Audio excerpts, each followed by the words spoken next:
everyone, have any of you ever wanted to be British? Probably not, but on the off chance that you do, today I thought I should tell you about different slang words that we use over here in the UK. Now, all the words I have chosen are words that I do use, so it may not be what everyone in England uses, but I know for sure that in the southwest, this is what we use. So, here we go. The first phrase that we always use is the word alright.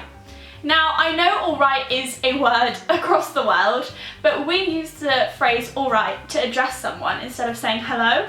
So when I'm meeting a friend, I'll go to them, alright? And that means, hello, how are you? But the thing is, you never answer with how you're actually feeling.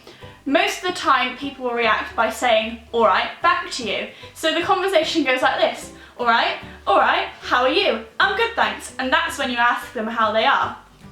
It's very weird, but it's just something that we do without thinking over here, and it's something I certainly do to all my friends when I meet them. The next word, which I'm sure everyone knows about, is the word bloody. Now, bloody is sort of like a mild swear word over here. If you say it, it wouldn't really offend anyone. But bloody is just really a word that we use to emphasize another word. So if it's cold outside, we'll probably say, oh, it's bloody freezing. If you've hit your arm on something, then you go, oh, that bloody hurts. You know, it's just a word to emphasize a sentence even further. Bob's your uncle.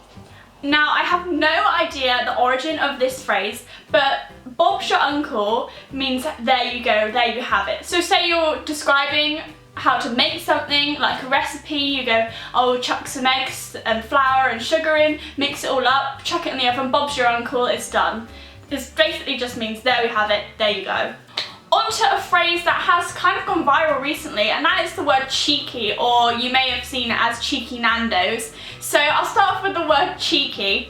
The word cheeky means naughty, which is naughty an English word as well. It means like a bit bad, you know, a bit something you shouldn't really be doing. But the phrase cheeky Nando's, which you might have heard a lot, is basically when you go out for a Nando's, which is a chicken restaurant, and a cheeky Nando's is a bit like, oh, you're treating yourself to Nando's, it's a bit naughty, you shouldn't really be doing it because it's not the healthiest kind of thing to eat, so it's a cheeky Nando's. Chin wag. A chin wag is basically what it says. A chin wag is a conversation or talking to somebody, and it's called chin wag because it literally is your chin wagging while you speak, your chin moves, so it's a chin wag. Donkey's years. I have no idea why this is a phrase, but because as far as I'm aware, donkeys don't live that long, maybe like 20-30 years, but donkey's years means a very, very long time. So you can say to someone, I haven't seen you for donkey's years, or it feels like we haven't met for donkey's years, which means it feels like we haven't seen each other for ages. Gutted. The word gutted has two meanings. So you can say a building is gutted, which means that there's nothing in it. And you can say that you're gutted, which means you're really, really upset about something. So you can say, oh, I'm so gutted that I couldn't go to that party last night because I was at work. Oh, I'm so gutted that so-and-so won the X Factor and not the other person. You know, it's just a way of saying really upset. Hunky Dorey. Hunky Dorey is a really fun phrase. I like saying hunky dory. Hunky dory means everything's alright, everything's fine. So you can say, oh, it was all hunky dory, so everything's fine. Basically, that's it. It's just fun to say, hunky dory.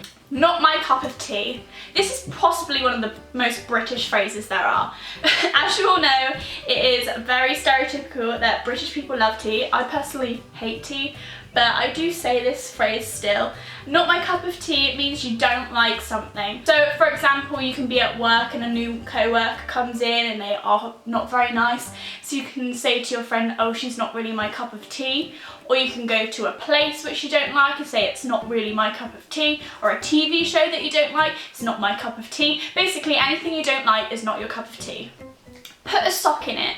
This is another literal phrase. This is a way of telling someone to shut up or to stop talking, and it literally means put a sock in your mouth so you can't speak.